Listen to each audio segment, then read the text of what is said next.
A chilly start to the day, but a bright, breezy one ahead, and the outlook is largely settled. I'll have all the details of that and more coming up on Good Morning Britain. Statistics coming out, and records now seem to be like the norm, which is an odd thing to say for records because they're meant to be one-offs. And that's the problem, that when we have a record, it's like, oh, another. But this is where you have to join the dots and say, I'm talking about them so often because something is going wrong. And the problem is not just records being broken, they are being smashed. So we now know we're a few days into March, but globally, February was the hottest February that Earth has ever recorded. And this map shows temperatures compared to average. So the blue are places that were cooler than average, and there were some. The red show places that were warmer than average. The last 9 months, each of them have been record-breaking, the hottest that they've ever recorded.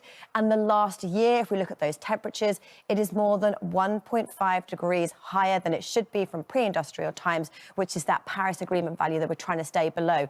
Europe is the one I want to really zoom in on, because the UK, we had, for England and Wales, our hottest Februaries we've ever recorded, but it paled in significance for central areas of Europe. Parts of Italy, they had to close ski slopes because there's just not enough snow.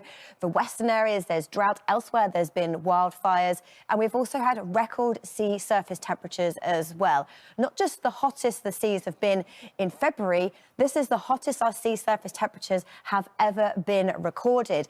And the head of Copernicus, the climate company that issued these stats, says that the more we put greenhouse gases into the atmosphere, the more we'll see these record temperatures. So if we moderate one, we can help to moderate the other.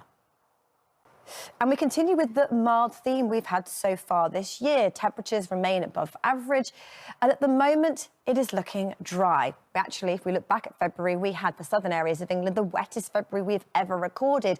It is largely dry for the next few days, but the weekend we see showers looking set to return. More on that in a moment. Today, it is largely dry and bright. There's a few showers around, but for many of us, it is largely fine and dry. First thing with clear skies, it's chilly. We've got a touch of frost for some western areas and some mist and fog has reformed, but no warnings for that. Eastern areas with the onshore flow keeping a little more cloud today. The cloud slowly gathering and perhaps producing a few light showers for central southern areas. But like I said, largely dry. West is best when it comes to the sunshine, and our temperatures around about 10, 11 degrees, maybe just squeezing out a 12 later on. Tonight, the skies are clear in the south, and that's where we see our frost developing. A little more cloud through eastern areas, but tomorrow again is largely fine and dry.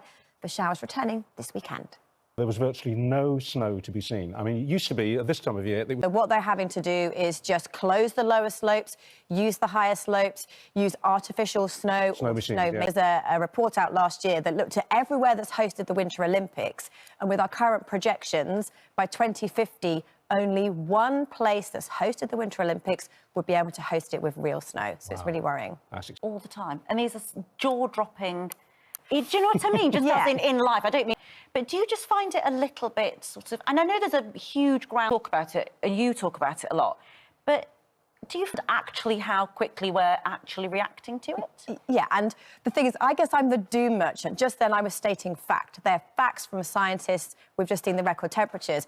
We now need action to stop those temperatures from climbing. But actually, there are so many people doing so many great things, putting in amazing innovations, but really small scale. And if we can upscale those, then we're winning. We have all the sun and all the wind we need to power ourselves for free. We're just not doing that. It's interesting, isn't it? Because, of course, we were talking about the range, and one wonders if, this is a global crime. This is what we're doing to save the planet, essentially. Anyway, it's interesting. It would be if you had anything to do with it. Yes, exactly. All right, Laura, thanks.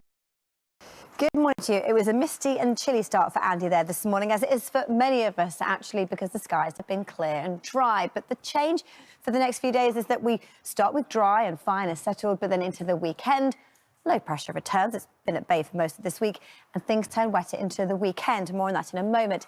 Here's how it looks for today. Plenty of sunshine, a few showers, but it will be breezy, and that makes it just feel perhaps a little bit chilly. So first thing this morning, this is our latest satellite and radar. It is largely dry. It looks largely clear. We've got clouds through eastern areas, but the white shows we've got some areas of mist, fog and hail fog as well. So this morning it is chilly, particularly for western areas of England, Wales and Scotland, where temperatures have fallen below freezing, so you need to scrape the windscreen if you're heading out in your car and add those extra layers, but grab the sunglasses too. Now, by this afternoon, a little cooler along these eastern coasts with the onshore breeze, 8-9 degrees, 11 or 12 degrees in the west with the sunshine, and in the sunshine, out of the breeze, it will feel really pleasant. when the wind picks up, and it will do, and in the shade, it will certainly make it feel chilly. So how do things pan out as we head through the next 7 days?